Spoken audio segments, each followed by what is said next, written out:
Hello, and welcome to Change the Face of Yoga, teaching toddlers through golden oldies.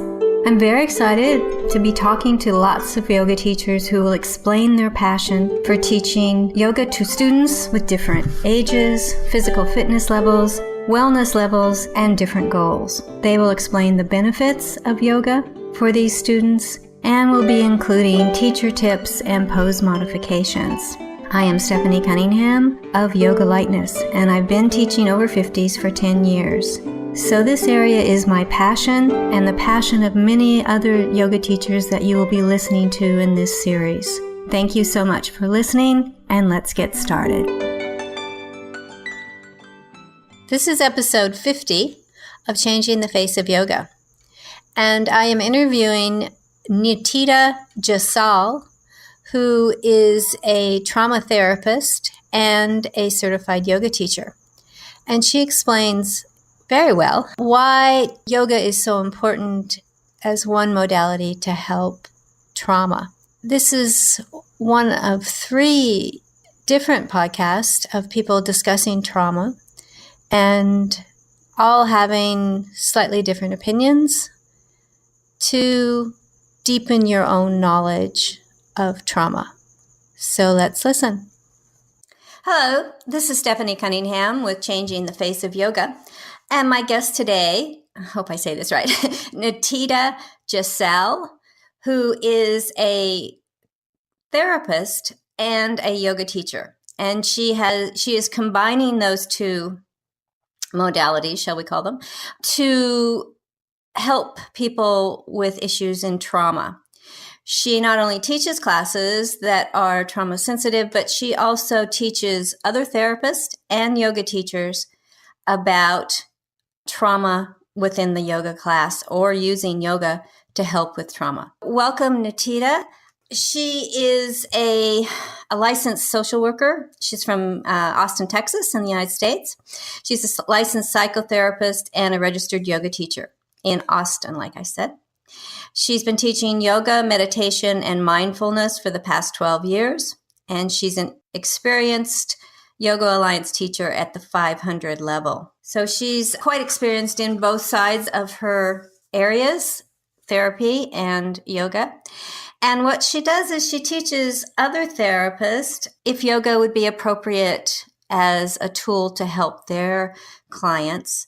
And she also teaches yoga teachers about trauma-informed yoga. Welcome, Nityda. It's great to talk to you. Is there anything you'd like to add to that? Sure, I'll add a little bit, but that was a great introduction. Well, first, thank you for having me on your podcast. It's a pleasure to be here.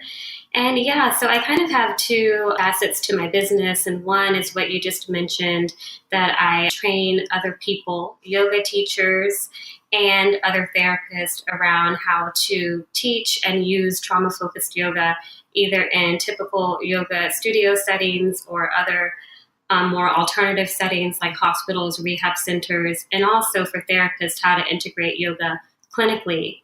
And so the other area of my business is that I am in private practice here in Austin. The clients that I see in my private practice are adult women, typically with complex trauma and PTSD. And my area of expertise is that I'm a body inclusive therapist, and I integrate trauma-focused yoga into the talk therapy work that I do with clients.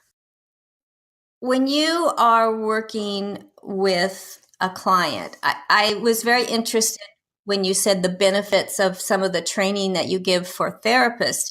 One of them was how to assess if yoga is appropriate.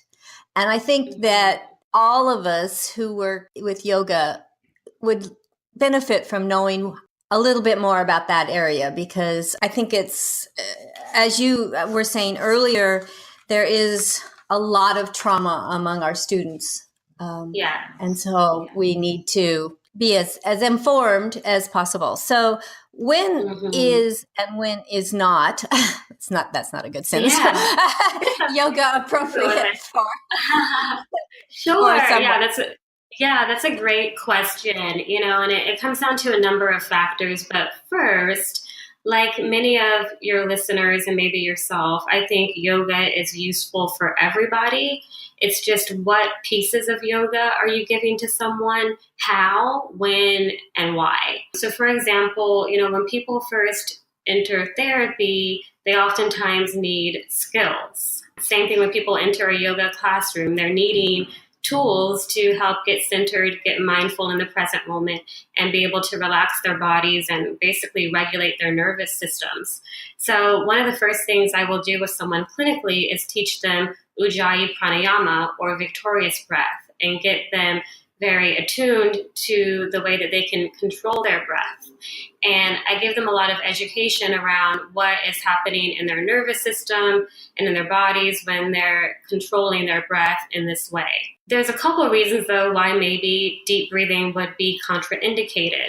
There are some people who are trauma survivors who, and I want to give a little bit of a trigger warning, some of the content that comes up today could be triggering, so I invite people to take care of themselves, and if they need to take a break from this at any time, please do. But there are people who are trauma survivors who have been held down and unable to breathe, and the deep breathing can be triggering sometimes for these particular types of clients. So the assessment piece is just getting to know the history of someone. In the clinical setting, it's really talking to them and asking them if they have any triggers around breathing or touch or proximity, closeness, a number of things like that, if that makes sense. And so it would just be, if you were in a yoga class and you were a yoga teacher, you would just be looking for discomfort under certain circumstances, because obviously we wouldn't, unless we knew them really well after a while, talk about these trauma things at the beginning. Right. Yeah. So in a clinical setting, like as a therapist, it's going to be different because you are talking to someone. As a yoga teacher and you're teaching a group class, this is where it's important to have some trauma informed yoga training, because you're not asking, right? So you're not going to do an individual assessment of everyone. So in a trauma informed yoga teacher training, you might learn something around touch, or we'll talk about touch, in trauma informed yoga teacher trainings. Basically, you would get permission before giving anyone an adjustment, and you would get permission at the beginning of class and also right before giving the adjustment, for example. Those are ways that you can assess if touch is appropriate.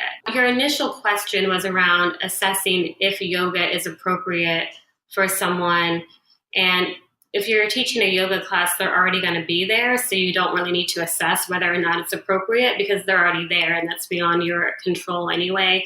But as a clinician, you assess by asking questions and determining readiness based on the answers that you get. Is it appropriate to, obviously, as yoga teachers, we have our sphere of information and skill. Mm-hmm. And if we feel that someone that has come into our class perhaps needs more assistance than yoga would provide on its own, is it appropriate to refer out to perhaps a therapist? Most definitely. I'm so glad you asked that question. Yeah. I was talking to another yoga teacher the other day, and she was like, yoga is therapy light, which what she was trying to say was that a lot of people who really need therapy or would highly benefit from therapy are going to yoga classes because they might feel there's a stigma behind seeking therapy or something like that. And sometimes as a yoga teacher, you're given this kind of guru-like status, and students will come up to you and ask you, questions after class, and you might start to feel like you're in a therapy session, without having that license or training, especially if it's a class where you are having a lot of trauma survivors, if it's a more therapeutic class. So yes, I always recommend that yoga teachers who are not therapists, they have a couple of therapist names on hand and even their business cards so that they can refer out at the end of a yoga class if it's clear to them that a student, would benefit from therapy, for sure.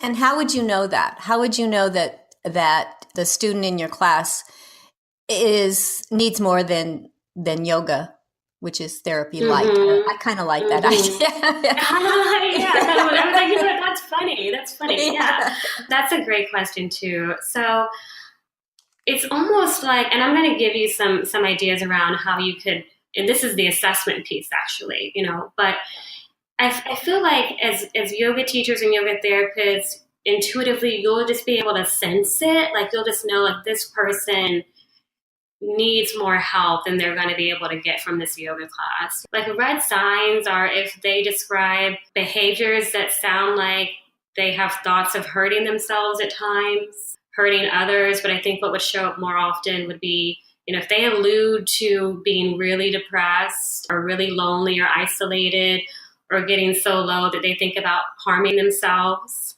that would most definitely be a time to give them the name of a therapist and really urge them to go.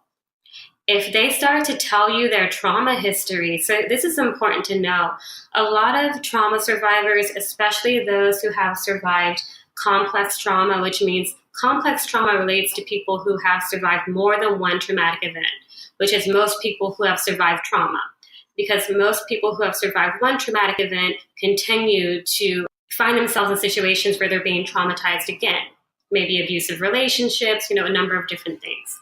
But if they start to tell you their trauma narrative, you want to find a way to gently pause them, because trauma survivors will have a tendency a lot of the times to spill their entire narrative. They don't know how to contain or have boundaries around what they share because their boundaries have been violated. And so what will happen is it will feel really good to share your story in the moment, but you'll go home and be sitting by yourself and have a lot of shame and have a lot of regret and just a lot of negative thoughts. And that's when people can get in the realm of wanting to abuse substances or self-harm or do something bad to themselves because they spilled too much. So that's another sign. If somebody starts telling you their life trauma narrative, they need to be in therapy. You can ask them, you know, if they're already in therapy. And if they say they are, or even if they aren't, you can gently say, you know, this is beyond my scope, but I have a great therapist in the community that I want you to meet. She's awesome. She specializes in trauma, XYZ. Okay. Does that make sense? No, that does make sense. And that's really helpful, because I think we should, as teachers and yoga therapists, know our scope and be able to help our students, but in ways that are therapeutic. You know, most yoga teachers and yoga therapists are people who really want to help and are really compassionate. Exactly. And so it's good to know that those boundaries are there, because it could be more harmful to the student than not. Okay, that's great. I really appreciate that, because I like I've said, I think there's a lot of trauma stuff going on right now, and I haven't really had an impression of where a yoga teacher can really help. It's good to notice it. It's good to understand it, but I really I like that. I know now I have a set of rules, shall we say, that would give me a box that I fit in, and I should refer out if it's something outside that box. Great. Okay, good. Yeah. You teach trauma-informed yoga to teachers and to therapists. So, and I think you said that trauma is also becoming, I'm not sure if we said it on the podcast or before, but there is a lot of trauma. Yeah, a lot of trauma out there. So both therapists and yoga teachers, and probably lots of other modalities, are seeing a lot of that, or being aware of it, maybe more than seeing it. The people that are therapists accepting towards yoga, or are they a bit leery? Oh my goodness. You know what? I don't know if it's because I'm in Austin and I've been here for 2 years, but people in Austin are just so progressive and just really into like the more holistic and alternative methods that people here embrace it with open arms. The therapists here are thirsting for this. You know, I offered my first trauma-focused yoga training for therapists here about a year ago. And I've been continuing to offer them, and they always fill up. Like, therapists want this, and they understand that they need it, because it's becoming common knowledge in our field, in the therapy field, thankfully, that if you're going to be working with trauma survivors, you need to be more body inclusive, because the nature of trauma is that it's held in the body, it's held in the right side of the brain, and so you can't just talk your way through it. So yeah, there's been, and it might not be like this everywhere else in the U.S., but here in Austin, Texas, and in New York City, where I lived prior to this, it's been embraced with open arms, fortunately. Good. Okay, let's explore that. So the right side of the brain is the feeling side, is that right? It is the right, yes. The right side of the brain, the right side of the brain is intuition, creativity, and artistic expression, the emotions, and any type of body expression. Whereas the left side is talking, intellectual state, logic, reasoning, and rationality. And so the right side is also visual. So trauma is held in the right side of the brain in fragmented form. So not only is it stuck just in the right brain, but it's also disorganized, and it's kind of like a puzzle that's not put together in the right side of the brain. And that's why people have things like flashbacks, intrusive thoughts, things that aren't the full picture. They don't give you the full puzzle, and it's disturbing. There's a lot of emotional reactivity that relates to that. Since the trauma is held in a fragmented state in the right side of the brain, how do we add that body stuff to it, and how does that help? Yeah, well, as a yoga teacher, you're already doing that, because the yoga is a right brain activity that involves intuition, involves emotional sensing, and involves the body. But as talk therapists, traditionally, traditional talk therapy is very left brain focused and doesn't include the body. Nowadays, we know as talk therapists that we need to include the body to address trauma, because you can't talk your way through something that is a right brain dominant force, if that makes sense. So it helps, because to actually get to the trauma, you need to be using the right brain. And so to integrate the two, left brain and right brain, with talking and some type of movement or some type of emotional processing or art or some type of somatic practice, sensing into the body, moving with the emotion, that's really necessary for the full picture to be integrated again. The use of left and right brain as a holistic whole, if that makes sense. When you say integrated, you're talking about the fragmentation or putting the right and left brain together, or what exactly does that mean? Yes. Great question. Thank you. Putting the right and left brain together, right? So I know your listeners are mostly yoga teachers, but just to kind of give an example, there's a type of therapy I do called eye movement desensitization and reprocessing therapy, which is a trauma therapy that helps to integrate left and right brain. Yoga is another modality that helps to integrate left and right brain. Because what you're doing is, when you have, like, for example, an intrusive thought or an intrusive image that relates to your trauma, it's a total right brain process. If you can integrate the left brain into the system and into the traumatic memory, then you're able to integrate logic and a more rational understanding of what happened. And that brings healing and wholeness, if that makes sense. Okay, good. I had an interview, which hasn't been released yet, and she had a very different opinion about trauma. And it sounds like you might be kind of on the spectrum with her, which was that many people think that trauma should go into restorative kinds of yoga. And she felt that the body needs to move. I mean, that's what the body is saying. I need to move through this. And she had some ideas on how to make the body feel safe. But do you agree with that, or do you think restorative type yoga is more helpful? That's great. I'm in the frame. It sounds like I'm in agreement with her, but I don't know her specifics. I would love to listen to the podcast. But the thing is, in a restorative yoga class, you're holding things for so long that if you are a trauma survivor who has active trauma symptoms, that creates the ability for you to begin to dissociate or to start to have those trauma reactions like flashbacks, nightmares, intrusive thoughts if you're in a pose for too long. What happens to people who have been victimized is that they become disconnected from their bodies. And so restorative yoga could be good maybe at the end of a class or just a little bit of it. People need to be able to feel sensation in their bodies again. That's one of the healing pieces of yoga for trauma survivors. So more like a yin practice, I think, is really beneficial, where you are holding things for longer, because you want to be able to hold something for long enough that you feel the sensation.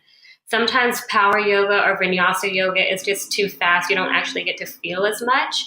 But if you can hold a pose for a longer period of time, but a pose that allows you to feel sensation as compared to a pose that's totally restorative, then that, I think, is conducive to healing trauma.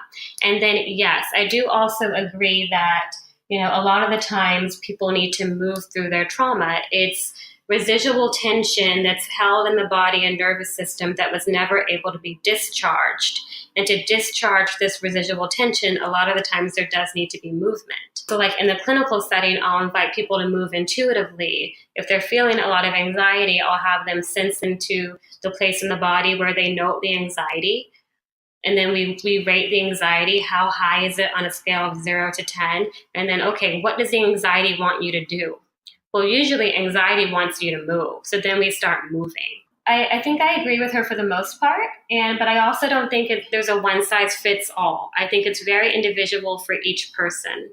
And also, like, if you have somebody in a restorative yoga pose and you're teaching them breathing and you want to keep talking. You don't want there to be silence where people have the ability to kind of go back into the trauma memory. You want to keep them present.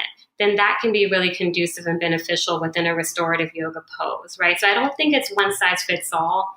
I think there's a necessity to be able to feel sensation and to be able to move with what's coming up emotionally. Well, thank you. That's great. I love how you explain things. Yeah, it's very helpful. Oh, good. Thank you. Okay, well, let's talk a little bit about what you do with the yoga teachers when you do a trauma-informed training with them. What does that look like exactly? Sure. And with the yoga teachers, not the therapist, right? Well, first step is education around what trauma is. So it kind of starts with, some lecture, like what is trauma? What are the different types of events that can register in one's body and brain as trauma? So basically, how does trauma develop? And the prevalence of trauma, which is very, very high. I forget the statistic, but the prevalence of trauma is so high that if you have a yoga class of about 25 students, at least 3 of them are going to have active PTSD. That's how high the statistics are, which is why teachers need trauma-informed yoga training, just a basic understanding. So we go over prevalence, importance, and then we talk about, some education around how trauma is stored in the nervous system and in the brain, which we kind of just went into. I'll give them an understanding of what the different trauma therapies are that are out there, and information about referring their students to therapists if they need to. And then we get into the approach itself, which is how is trauma-focused yoga different than other approaches? How do you set the scene and set the classroom to make it trauma-informed? So just one example, I won't give you the whole training, obviously, but one example is the way that we use language in a trauma-focused yoga class is different. Typically, yoga classes involve the teacher being very directive. The teacher tells you, inhale, lift your arms up, exhale, lift your arms down, step back into plank, chaturanga. They guide you through the whole thing. But in the trauma-informed yoga teacher trainings, I give students an understanding that when someone's right to choose safety for themselves has been taken away, we need to give them back choice. We don't want to reenact a scene of, exerting our will over someone else by being directive. we are more about inviting people to learn to listen to what's right for them, because trauma survivors turn off their intuitive voice. They don't know how to trust their intuition anymore. So we're helping people find their intuitive voice, and we're giving them choice so that everything is an option, everything is an offering, and therefore the language we use is very invitational. I invite you to lift your arms up if it feels right for you. You might step your right leg back here if it'll feel good to you. So that's just one way in which the trauma-focused yoga approach is different. So we'll go over the different techniques that make teaching trauma-focused. And then we'll go over like how you get into the poses, how it's different, what poses are indicated, what poses. I don't say any poses are contraindicated for trauma survivors, but there's going to be poses that you want to be more cautious about, like happy baby. You know, if you're teaching a trauma-informed yoga class, I'm sure you've been in a class, and there's nothing wrong with this, where like the first pose is like, okay, let's get into happy baby. Well, I know that if I referred one of my trauma therapy clients to a community yoga class, and the first pose they got was happy baby, they'd probably never come back to see me. They wouldn't trust me anymore, because that's frightening. That is so frightening for somebody who's been raped or sexually abused to walk into a yoga class and somebody asks them to get on their back and open their legs, you know? So I teach people things like that, how to be very sensitive to the types of issues that might be manifesting for a trauma survivor. And your goal is to create a safe space for them to heal and learn how to trust their bodies again. All of that is what we cover in the training. You give them a lot of information too, because I think it's important to remember if you have some kind of basis. But I guess my question would be is if you're saying that if on average 3 out of 25 students would be suffering from PTSD in a class, then almost all classes have to be trauma informed, right? Yes, exactly. I hope this is the wave that we're taking, and because trauma informed yoga is becoming something so popular, I hope this is the way we're moving. But yeah, I think every class needs to be trauma informed, as this is the prevalence. And the other piece to notice or to think about is that's 3 out of 25 that have active PTSD. You have to meet some really strict criteria to meet PTSD. There are lots of people who are suffering from trauma that's debilitating that don't meet those criteria. So just because you have 3 people that meet the criteria for PTSD, you probably have about 15 out of 25 that are having some type of trauma held in their body. As yoga teachers, then are you positing or recommending perhaps that we all, I mean, you were saying about language. Okay, I'm not teaching right at the moment, but when I do teach, I teach seniors, and I do that invitational thing too, because you know, they have more fragile bodies. But anyway, so should everybody be inviting instead of directing, shall we say, because of these trauma issues and other things like seniors or children or whatever? Is that something you would recommend for everybody doing? Yeah. You know, I don't like absolutes. So I don't like to say no one or everyone.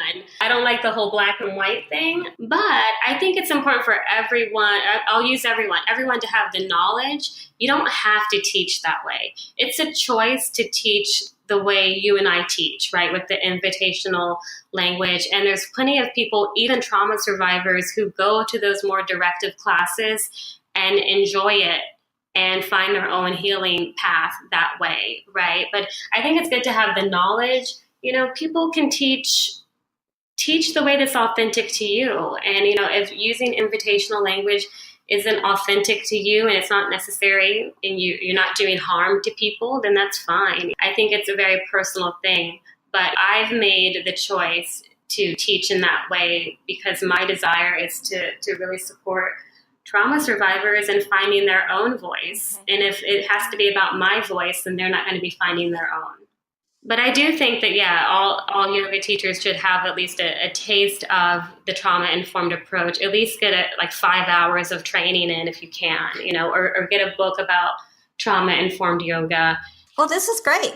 This has been very informative. I mean, I've had other people on trauma that have talked about trauma, but you're the only one that's ever given me all of this information. I really like that. I'm an information junkie. Is there anything that you would like to add that we haven't discussed, or that you would like to talk about a bit more in this podcast?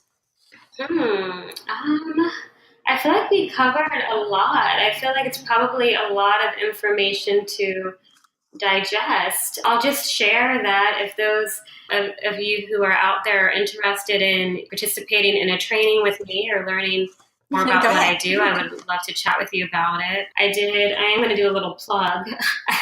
I just started a trauma-focused yoga YouTube channel, so there's not very much up there yet, but I'll be adding more videos, and there will be videos up there.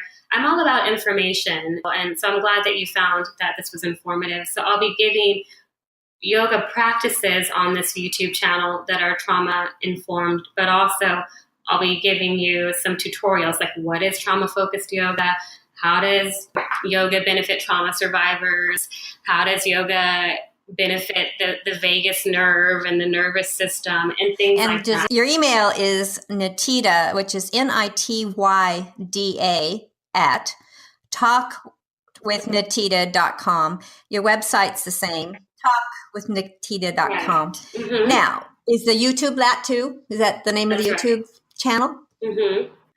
No, the YouTube, I couldn't get the whole personalized URL thing on YouTube. So what you could do to find the YouTube channel is you could go into Google and type in Nityda Gessal YouTube. Then if you want to learn more about my trauma-focused yoga trainings, that's a different website for the trainings. The website you gave is for my private practice. So if you go to I'll put all of those in the show notes for you, for the listeners. That is the website about the trainings. The YouTube channel sounds like it will be very, very helpful for those of us that don't have any training, or perhaps those of us that would just like to update our training. So that's great. Okay. Anything else you would like to add? I don't think so. I think we covered a lot. Yeah, and again, I don't want to overload anyone. So, I'll add this one thing. If you are interested in reading one book about trauma and just getting a rich understanding of trauma and how it looks, I recommend a book called The Body Keeps the Score by Bessel van der Kolk.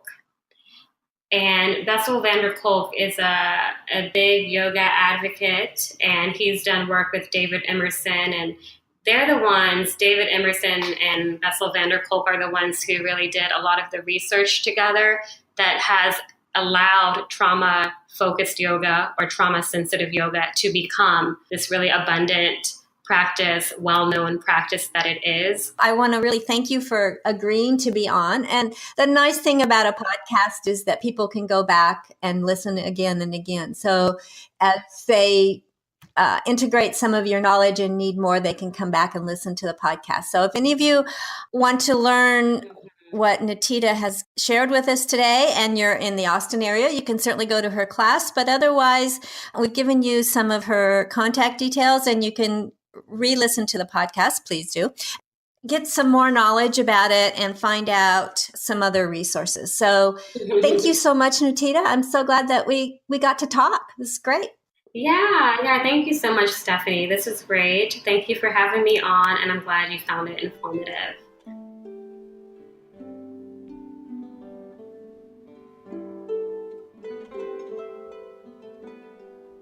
Thank you for that wonderful interview. If you would like to be a guest on Changing the Face of Yoga, please go to my website, www.yogalightness.com.au, and under the Changing the Face of Yoga tab, you can complete Be Our Guest form. After reviewing the form and finding it applicable to this podcast, we will send you a link to schedule an interview. Please download, review, and tell your friends of any podcasts that are of interest to you and to them. If you would like to contact me, send an email to info@yogalightness.com.au. And thank you for listening to Changing the Face of Yoga.